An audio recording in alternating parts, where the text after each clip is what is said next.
How can American patriots like yourself ensure that President Trump's second term is a success? Give him a huge majority in the U.S. Congress. That's the way to do it.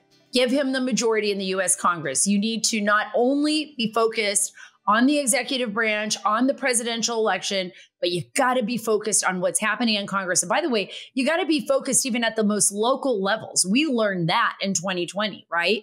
We've got to be focused on the state as well, the legislature, your school boards, whatever it is, but be focused on Congress. Presidents cannot enact laws all by themselves. You guys know that. They rely on Congress to put legislation on their desk to sign and enforce that for all the American people. This is why you and I must get involved and drag our friends out to the polls with us on Election Day. We cannot do it alone. And I've said this to you before. If you expect the government to solve all your problems while you sit at home and watch TV, right? They'll be watching The Bachelorette and then complaining about it later. You have to be an active part of this beautiful government that was established by our founding fathers. That is the only way to do it. President Biden, God, he's not even there anymore. I mean, mentally. And you can see that Hunter and Jill are fighting vigorously to keep him propped up inside the White House. And I totally believe that Obama and the crew are behind a lot of that too. And the Democratic Party cannot be allowed. They cannot be allowed to enact their failed policies for another 4 more years, or we're going to lose our nation. That is exactly what is going to happen. We are going to end up losing this beautiful country. We've already seen what 4 years has done. It's on you and I to change that. You and I together.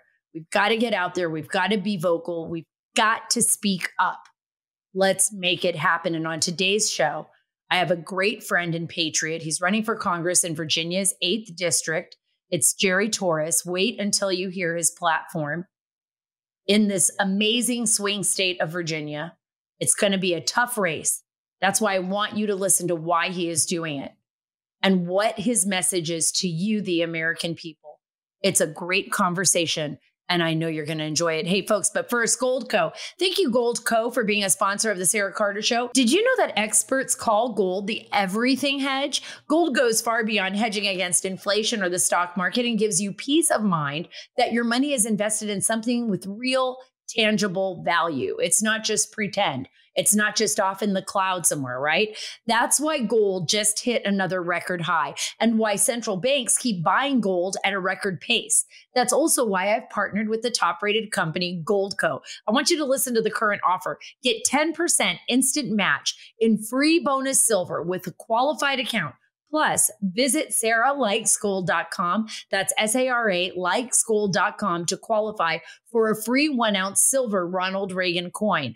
And what do I say about diversifying? Diversifying is the best way to protect your family against changes in the economy. It is the only way.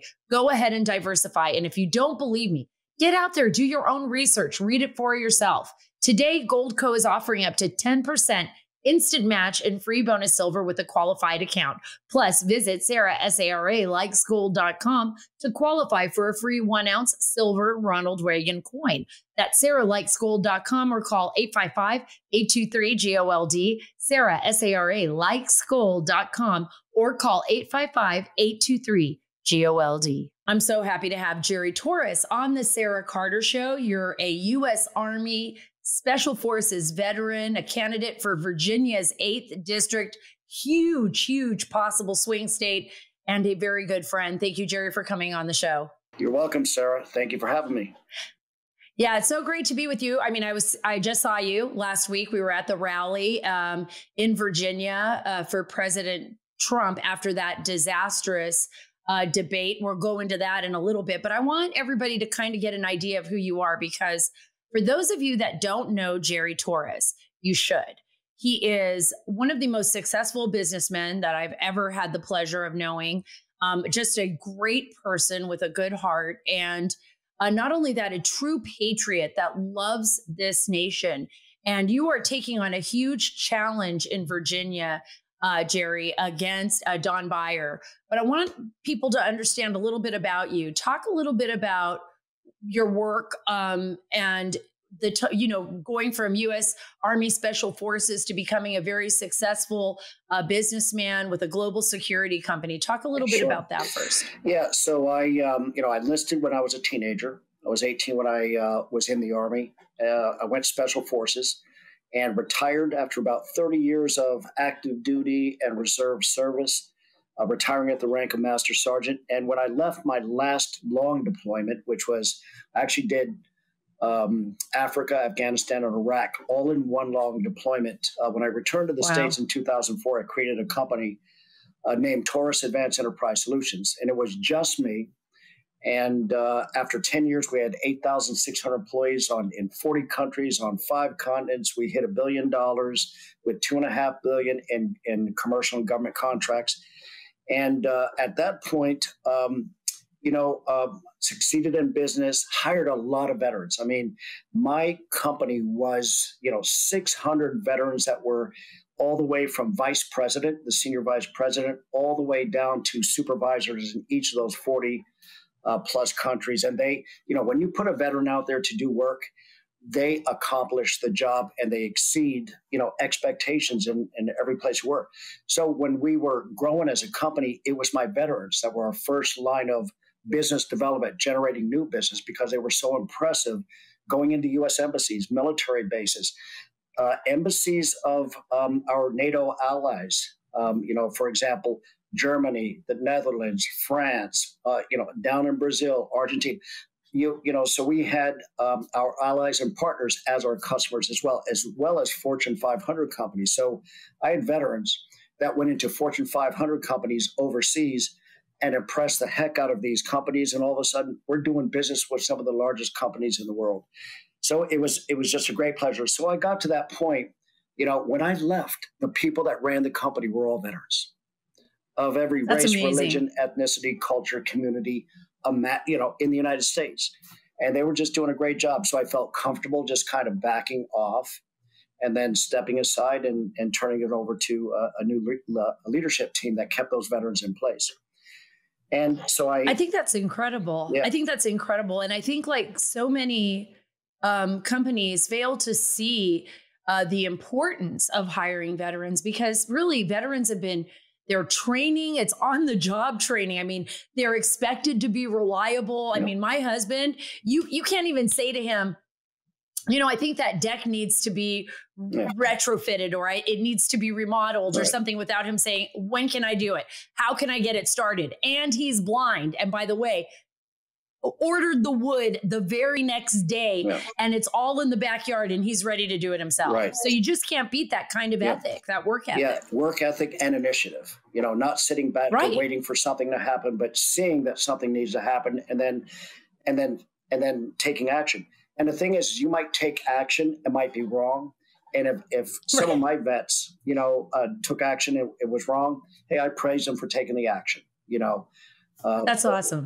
We recover, no problem, when we do something that's not exactly perfect. So, I hope to take that into politics. So after I retired from my company and I eventually sold it, I started getting involved with philanthropy. So I, work with vulnerable people and populations here in Northern Virginia within my own district, and as far away as Argentina, Africa, Eastern Europe, et cetera. In fact, one of the programs was in Ukraine, the border of Ukraine and Slovakia, via one of your organizations, Radio America, where we donated about $45,000 to buy things primarily for the kids because they were, the people that were leaving the country were women with children and infants, and the infants needed baby food and they needed diapers, a lot of diapers. So we put a lot of money into that. So I've been doing philanthropy, and one of the things that, as you've seen in Arlington and Alexandria and Fairfax, Virginia, these are pretty well-to-do communities, right? So they don't feel the brunt of higher prices, higher inflation, higher interest rates like the rest of the country that's not as affluent feel. But I see what the rest of the country is feeling because my family lives in Florida and Kansas and Texas and, other parts of the country.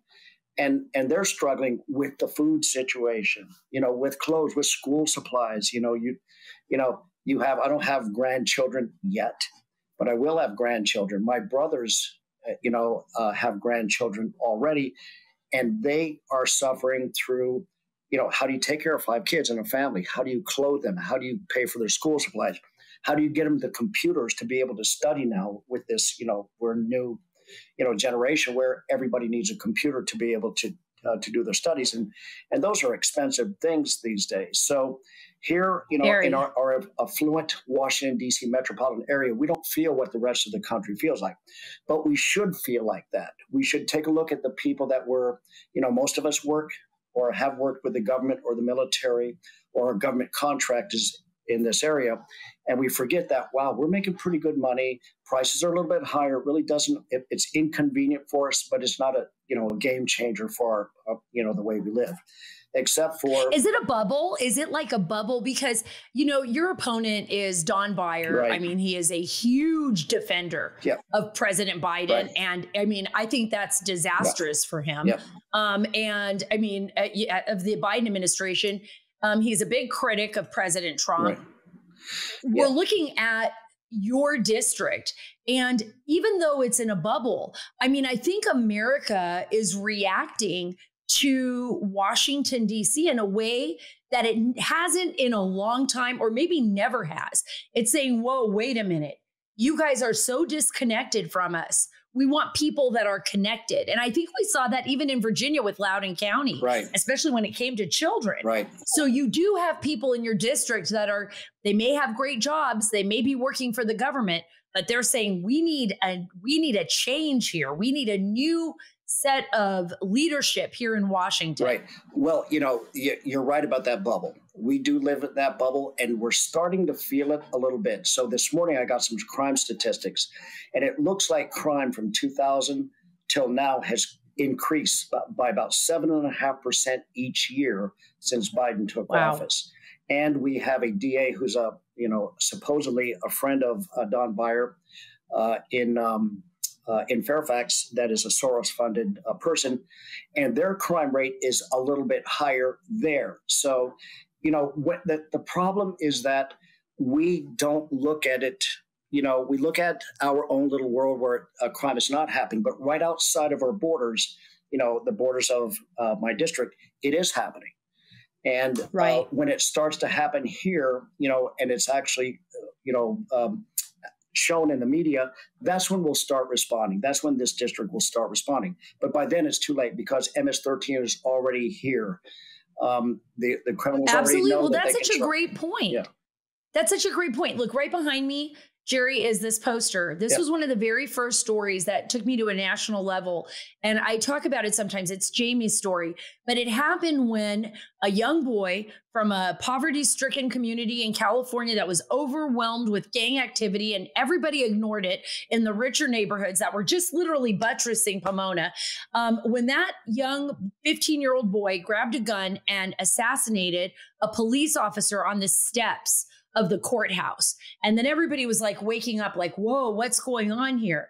Nobody paid attention to everything that was happening in that neighborhood before, all the deaths, all the kids, all the drugs, all the weapons.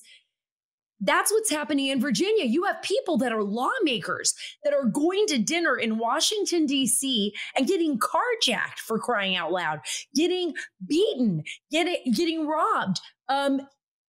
So I think they are waking up. I think that you're going to be the wake-up call. Yeah, and so here's something that, and you know this because you've been there, and you and I have kind of worked together, over the last couple of years on illegal immigration and the growth of cartels.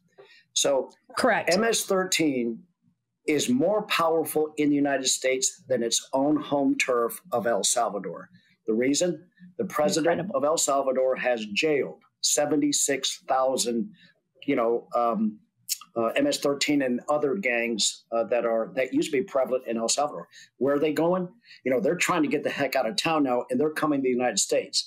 So this is, a gut feel. I have some evidence. I've been looking into it, doing some research with you, of course, is that I believe Washington, D.C. metropolitan area, which includes Southern Virginia, Washington, D.C. proper, Northern Virginia, has more MS-13, active MS-13 members, gang members, here than in El Salvador, where they originated from, and that is their, their home territory, right here in Northern Virginia.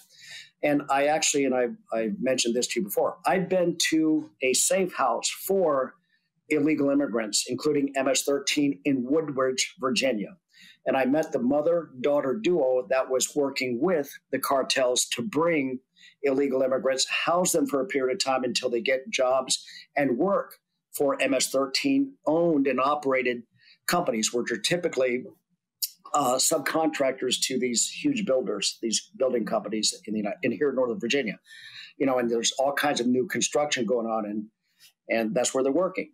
But they work as subcontractors, not directly for the builders themselves, because so the builders have that arm's length distance between themselves and the illegal immigrants working on these projects. And remember, Jocelyn Nungari out of Houston, the little girl, 12-year-old, beautiful little girl, her whole life ahead of her, was ripped apart and killed by two illegal aliens. I'm not even going to say migrants. They're not, they were allowed in the country by Biden. They were allowed here despite their past, and they were subcontractors. They could be working at your house. They could be watching your children, right? Yep. Yes. It is a horrifying story. It can happen to anybody right here in Arlington, Virginia, in Old Town Alexandria, Virginia, one of the most beautiful places in the United States, Fairfax, one of the most affluent counties in the United States, and they are amassing. Like I said, there are more MS-13. I'm just talking MS-13. I'm not talking about other cartels. I'm not talking about other organized gangs. I'm just talking about MS-13 right now. There are more here than in their home country of El Salvador. That is just incredible. You and I both travel to El Salvador frequently, and I was lucky enough and blessed enough to be at the inauguration of Nayib Bukele just a month and a half ago, or maybe it was just a month ago. The president, Yep. Yeah, President Bukele, and it's astonishing what he has done for his country and how he has reversed the murder capital of the world. To now be one of the safest places to visit in the Western Hemisphere. Talk a little bit about that, because you have a lot of knowledge when it comes to the Western Hemisphere in our area of the world. Yeah, amazing what he's done. And about 3 or 4 years ago, I met with some of his special operations forces, the leadership of their special forces. Our Green Berets, the 7th Special Forces Group, actually trained them in a lot of these operations over the years. They were not saying that they were going to take action, but they were mentioning that, you guys have a lot more in the United States than we have here in El Salvador, because it's easier to operate there and harder to operate, in El Salvador. And there's more opportunity for income in the United States via, the crimes that they commit. Extortion is a big one, for example. I got the impression they were going to make some changes, but they didn't actually say they were. And then all of a sudden one day they picked up, 7,000, then another 10,000, then another 30,000. Now they've got 76,000 people in their mega prison. I think you might have visited their mega prison there in El Salvador. And that's forced a lot of illegal immigrants to move north. I'm talking about the MS-13 folks. Okay, so that's happened about a year ago. Today, we have about 3 million El Salvadorans living in the United States, citizens, green card holders, illegals, etc. Here's the thing. They are going back to El Salvador and buying property in El Salvador because the value of the property has gone up because of the safety reason. So Bukele, when he took the people off the streets, now all those little suburbs, outside of San Salvador, the city, man, their properties are going up in value, where they used to be $5,000, $10,000, $12,000, $11,000. Now they're $15,000, $20,000, $30,000, $40,000, $50,000. And I'm looking at buying a place in El Salvador. I've been renting for a long time, and darn it, I should have bought it a year ago. Because it's gone up $100,000. So it's crazy. I know. It's gone up in prices. Bukele said he was so excited to see that people were actually coming back to El Salvador. He doesn't, and he said something very important. And I'm going to ask you this question, because Bukele said something that really resonated with me, and it's something that I'm bringing up now quite often. He said, the people of El Salvador are my number one resource. My number one resource. Why do I want them to leave? And I thought about that, and I thought about the United States.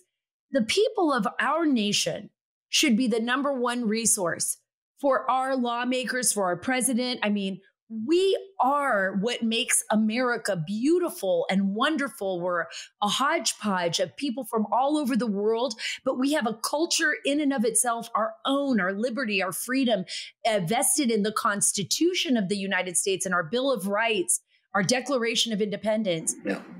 But we're not, are we, Jerry? We're not the number one resource under the Biden administration. I mean, no, it's, that's a great point, and it's hard to understand why.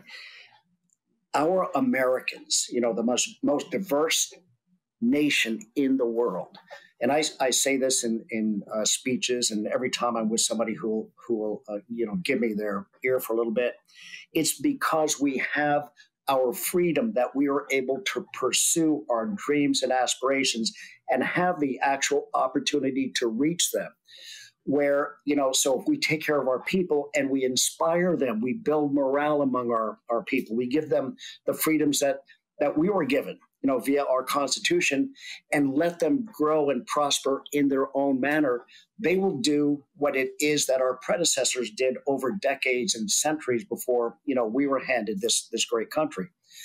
And so our free nation is the strongest. We have the strongest free market economy in the world that grew from the ashes of the Great Depression to raise the level of, to raise the quality of life and the standard of living for everybody in every free nation in the world. The ones that were not in free nations, the communist countries of the past, like, what became the Soviet Union, they didn't experience that. That's why they continually go through that cycle of trying a new version of socialism, a new version of communism, a new version of Marxism, and it doesn't work. That's why they try to keep their people in their country and they don't allow them to leave, because when they leave, they discover, wow, what a difference living in a free nation. Now, one thing about the difference between the United States and Bukele is we do have this great free market economy, and President Bukele now needs to build that capability. And this is one opportunity, and you brought this up earlier, where we have a potential partner in Latin America that wants to, he's modeling his own government after the United States of America, because it is successful. It is a successful free market economy. So, if I were a U.S. country and we had a strong democratic partner like El Salvador, I would be looking at, something, maybe we can put some manufacturing processes in there. Will it take away nearshoring? Yes. Will it take away U.S. jobs? Maybe some of the U.S. jobs that we don't necessarily need, but guess what it does create? It creates people from the United States that have to go down there, manage, supervise, or do QC of the work, and that's a great experience for living over, That's such a great point. Let me ask you this. And it just came to me because this is something that is, I focus on national security a lot. Probably the reason why you and I are such good friends. We're always concerned about the national security of our country. A big issue with China. And we know that a lot of U.S. manufacturing, a lot of U.S. companies, also pharmaceuticals, do a lot of their work in China, then bring the products here to the United States. It was a huge problem during COVID. We didn't have our antibiotics, over 90% or roughly 90% are processed in China, made there. We could be bringing that here to the Western Hemisphere, and we won't have to worry about an adversary controlling our PPE, our antibiotics, our major, intellectual property. We could really build a Western Hemisphere that is the envy of the rest of the world. Yeah, shorter lead time, shorter supply chain process, more reliable. We're in the same time zones. That's a big difference. One thing that people don't realize is that time zones really create distance. And I learned that, and I divided my company by time zones as opposed to by continents. So we're in the same time zones. They are a super intelligent population that are learning English, rapidly. So when they go to school, elementary, middle school, and high school, they take English. So you can actually have English conversations with them. And their universities are at our level, our standard universities. They really teach well. A lot of their professors come from the United States. A friend of mine is actually a professor in a university in Guatemala, and he loves it. Him and his wife have been there, and she's a teacher too, for decades. So, it is the best of all worlds. A democratic country that wants to model their democracy after the United States, wants to improve the quality of life for their own citizens, because their citizens are their key resource, like you brought up earlier. But importantly, they have rejected Chinese overtures to take Chinese investments to build infrastructure because they don't want to be subservient to China. Similar to what I was explaining to you a couple months ago, what was going on in Africa, in Sierra Leone, where that president also rejected Chinese overtures, to join the Belt and Road Initiative, I think the name of the program is. So, yeah, absolutely. Perfect opportunity. And Bukele, the thing about Bukele is he's actually influencing other countries to follow in his footsteps, in his model of doing things. So you have Guatemala and Honduras right next door. Panama's already pretty much a democratic nation, always has been. Costa Rica. So we can actually build on that. I mean, they are our friends and neighbors. We share so much. And we can keep our adversaries at a distance. Right. We share because so of that. One of the people that has not walked away from Chinese overtures is President Biden. And like I said earlier, Don Beyer, your opponent, who's been there since 2015 here in the Virginia's 8th District, he doesn't serve Virginia's 8th District well. When you see it in the bigger picture, what will you be doing different for Virginia's 8th District than Don Beyer? Already not supporting Biden, I think, is a big step in the right direction. Being present. Most people don't know who Don Beyer is.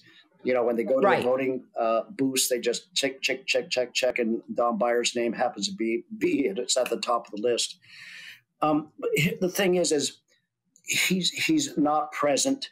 He votes for everything that Nancy Pelosi says to vote for, right? This is the Democratic position. They don't read their own legislation. They don't read their own bills. So they don't understand what they're doing. So everything that Beyer has signed off on has resulted in higher inflation, higher prices, the devaluation of the dollar by 40%. What does that mean? That means, within the United States, we're buying things at 40% more, theoretically. But here's where it's real. Our biggest imports come from China and, throughout Asia.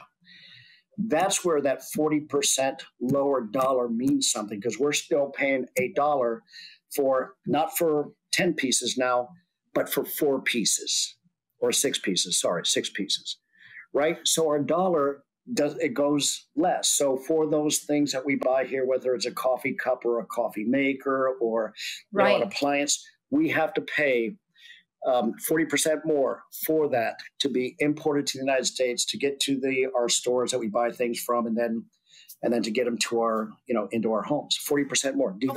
Everyone's seeing it. Yeah. Everyone's seeing it, Jerry. Yeah. Whether I go to the grocery store or we had to go buy a new dryer, our dryer went kaput today. Everything's more expensive. You go to buy a house, you're paying, 7% interest or 6.5, depending on where is like under Trump, it was 3%, 2.7 if you had good, good credit. Every one of those things that he signed resulted in this. He did exactly, he toed the party line, he toed Pelosi's line, and every spending bill that they had that were way more than what we needed to manage our country, to run our federal government, by about $1 trillion, a little bit over $1 trillion. We only need $990 billion to run our country and cover all of our commitments to retirement, Social Security, all the things that make a government worthy of their jobs. That's all we need. But for them to put together a bill at $1.7 trillion and pass it, The hope is that we get into office quick enough and we get enough numbers in Congress to be able to stop the utilization of those funds. So we can actually amend those bills and say, okay, we're not going to pay for this, we're not going to pay for this, we're not going to pay, we're not going to invest in this, etc. Like a lot of these Green New Deal things. Here's the thing about the Green New Deal. If it was a good deal, businesses would be creating businesses that put up those turbine windmills. They would be building these farms for solar panels, et cetera. And businesses are doing that, but they're doing it at the rate that makes sense for them to be profitable businesses. The government tries to push that money into something that's not going to be needed or not going to be acceptable or going to be replace something that's not obsolete yet. And in doing that, we've just put money into a building that's now crumbling. It's empty. It's got to be put up for auction and it's got to be sold at auction and turned into maybe an apartment building or something like that. Who knows? But every time, they put too much money into those bills and we have to pay more taxes. It does not do anything for the economy. So think about this. No, it doesn't. And think about this. Go ahead. The unemployment rate, right? They keep saying, well, the unemployment rate is down, down, down. The biggest contributor to our unemployment rate is government jobs. We're creating more government jobs. Number one. Number two, I have employees now that do a number of things. Most of my employees have 2 or 3 jobs, right? What they do is I hire them to take care of my mother. My mother's 92 years old, so she has 24-hour healthcare. So these people in the healthcare industry have multiple jobs because they just don't make enough. And I pay them, at the top of their tier for, their experience, et cetera. And that's still not enough. So it's our numbers are skewed. Now, if you take a look at last week, their 1 month numbers were off by 111,000 people. In other words, their math was that bad. That is 1/3 of what they thought would be the unemployment rate. So, and they were 111,000 people off. How does a government make that? How does the Department of Labor make that kind of an error? That is a mathematical error that's 1/3. They are 33% off the actual numbers. And then they had That's a mathematical error of epic proportions. Epic proportions. And then they had to admit it the next month because finally somebody's going to find out.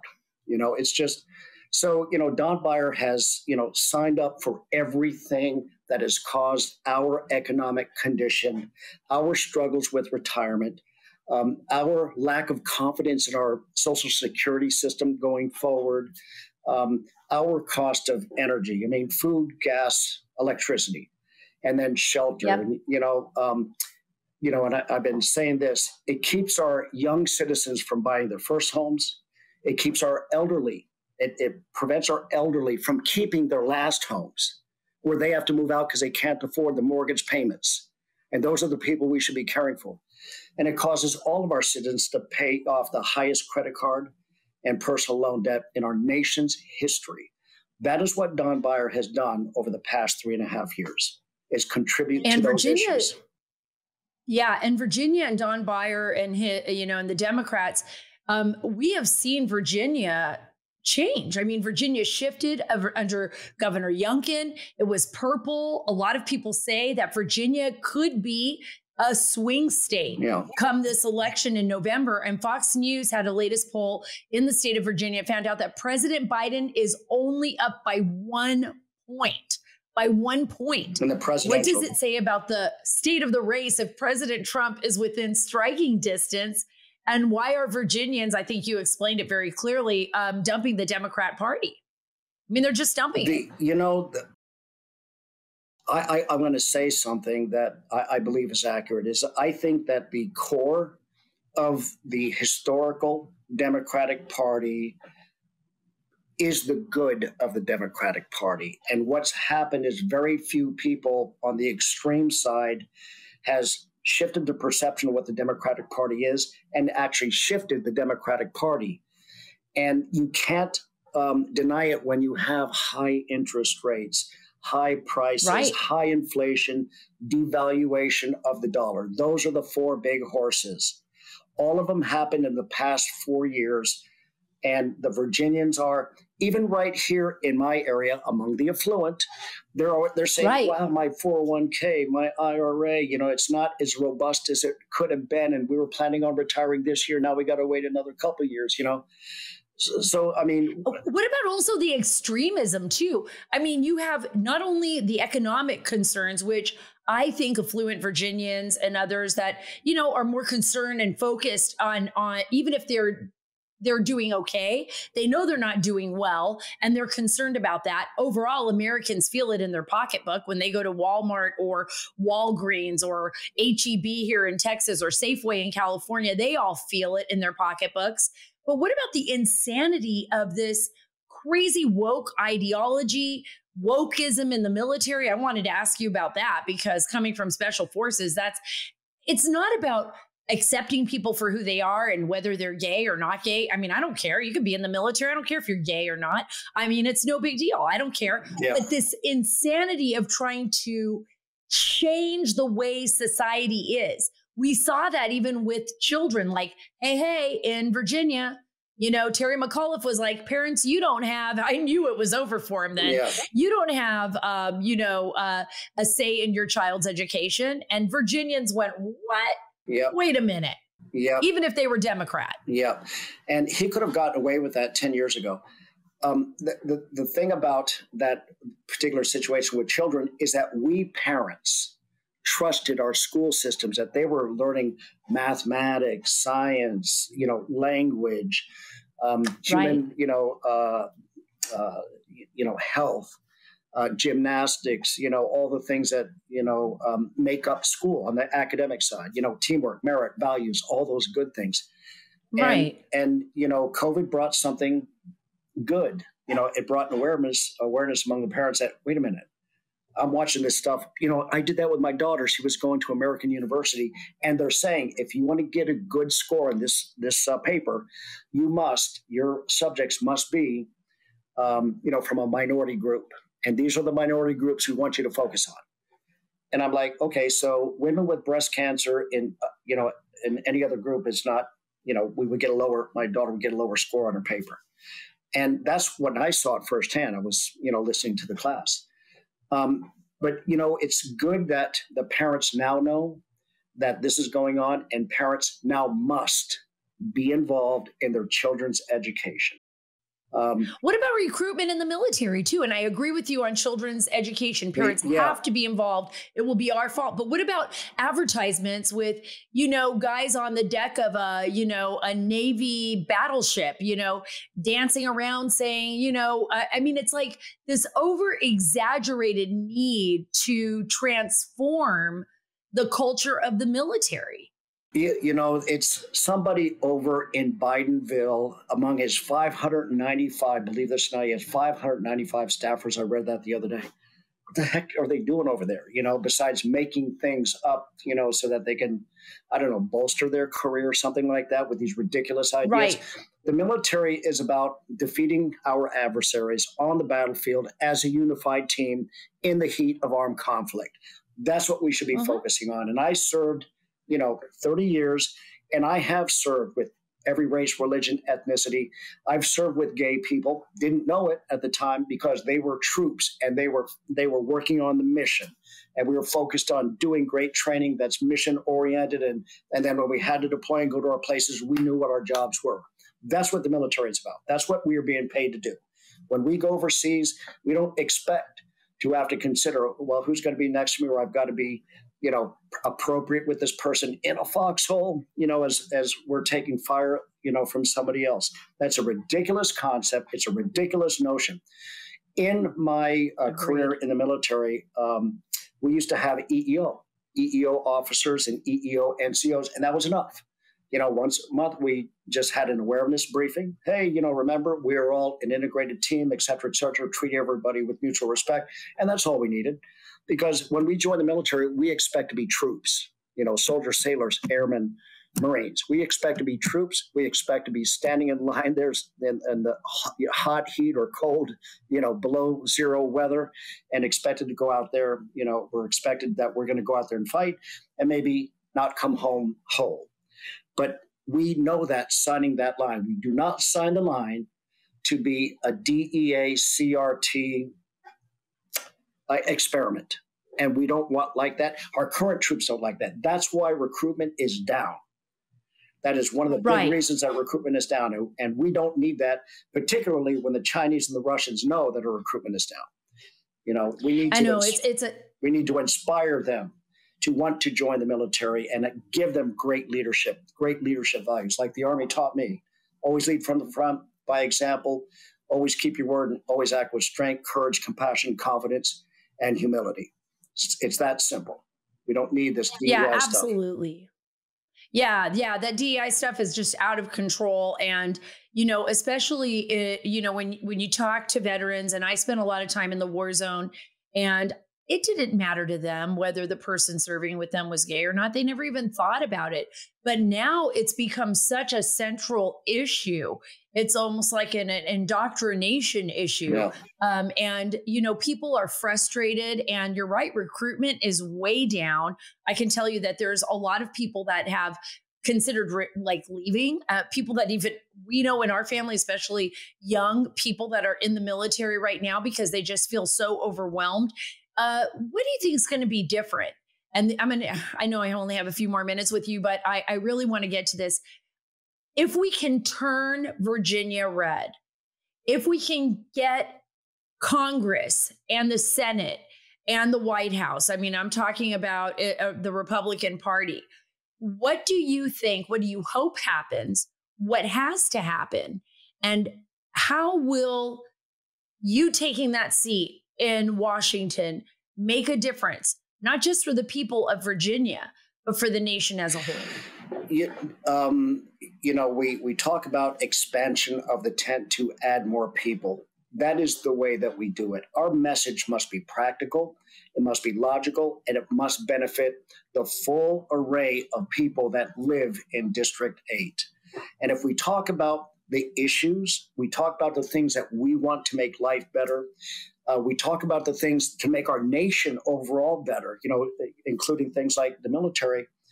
If we can agree on those things, then we will have, a red state and a red district, and that's what we want to do is to bring more people in. But we have to talk about practical and logic, over. We believe of this because we were told in a university that something is true that's not true. And then, when you get into Congress, you have to actually take action.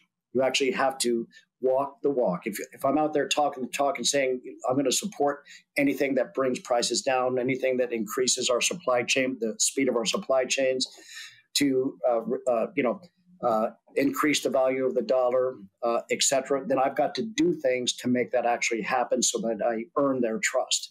Between now and then, I have to earn their trust by telling them what my thoughts are and my ideas are. And I have to be inclusive because every one of us citizens have the same concerns and same issues. 95% of us we're all aligned. It's that little tiny percentage of things that we're different in that are causing us to, break at the seams, and my neighbors, right. They're friends. I don't know what their politics are, but we all see the same America, and we want America to move forward in a specific direction. And if we can articulate those things and get people to agree on those things, which they already agree on, it's just saying it the right way, then we will, we'll win this district and, hopefully the state and hopefully the country, and we turn all some of this stuff around. Yeah, I couldn't agree with you more, Jerry. That is such a great way of saying it and putting it. We need to have a common sense America. We need to take this country back, like you said, and really put it on the right track. It doesn't matter whether you're a Democrat, whether you're an independent, whether you're a Republican, however you identify as. I think Americans all have basic common sense. We all want the best for our children. We all want the best for our country. What is going to take us there? What what do we need to do to make that happen?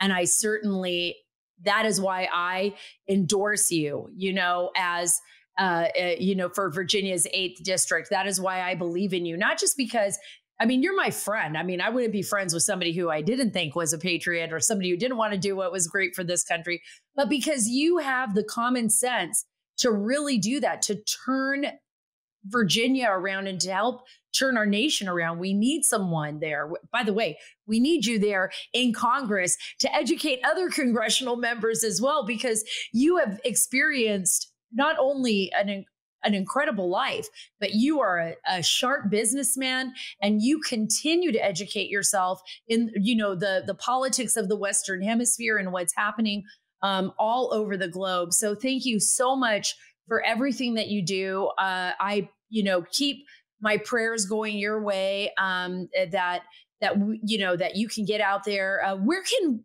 one see you? Like, what are you doing next? Can anybody out there in Virginia's 8th district come meet you sometime soon at any event, or what's the big next move for you? Yeah, November? We're planning events now, and we're going to post them on our social media. But one thing is, it's my website is Torres4USCongress.com. That's Torres for FOR USCongress.com. All of our information on what we're doing, where we're going, what our plans are, what our thoughts are, what our needs are. If you want to volunteer, or you would just if you're way out there on the left and extreme side, I want to hear what you have to say. With the more information we have, the better we are as people, the more practical and logical we are. And I just like to hear all the different views, and one thing, when I ran my company, and I was the president and CEO, but my people ran the company. They came up with ideas or ways of doing things and options for how to accomplish different things, and different ways of, different opinions on how to grow. And the thing is, when people get together, they create the best of all worlds, in business. And I believe that same approach will create the best of all worlds for District 8, for Virginia, and for our nation. Let the people speak. Remember that, folks. Go to Torres for Congress, TORRESFOR Congress.com. Go there and put in your, what you think should be done. And also just check out where Jerry Torres stands on all of the issues. And I think you're going to see common sense return back to our country. At least that is what we can all hope for. Thank you so much, Jerry. I look forward to being out on the road with you soon and seeing you out on the campaign trail. Thank you so much, Sarah. It is a complete honor and privilege to have the opportunity to speak to you and speak to your audience. Thank you. Oh, thank you so much. I think they feel the same way. In fact, I know they do. I love MyPillow. I love Mike Lindell. I love the fact that it's an American company that cares about American workers and the American people. And I love their dog beds. It's absolutely incredible. I've got little Macy Daisy Buttercup sleeping right underneath my desk. And I've got 2 other big dog beds inside our house. And by the way, I'm ordering some more for my daughter's dogs. And your dog might be a champion napper, a sprawling extraordinaire, or a curl up in a ball kind of sleeper. Whatever your furry friend is like, there's a fabulous MyPillow dog bed just waiting to become their ultimate cozy haven. I'm telling you, they love it. These are revolutionary dog beds from MyPillow with a removable cover. This is what I love about it.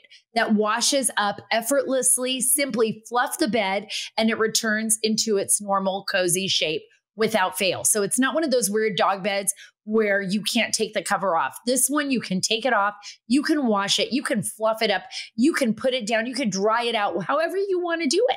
However you want to do it. And your dog's going to be sleeping on it. It's going to look spick and span and super clean. Even if your little Macy Daisy Buttercup or your big lab jumps on it with mud, you can take care of it. I want you to go to mypillow.com. That's mypillow.com/Carter, CARTER, and enter the promo code Carter, CARTER, to get the MyPillow dog bed for as low as $25 and free shipping on orders over $75.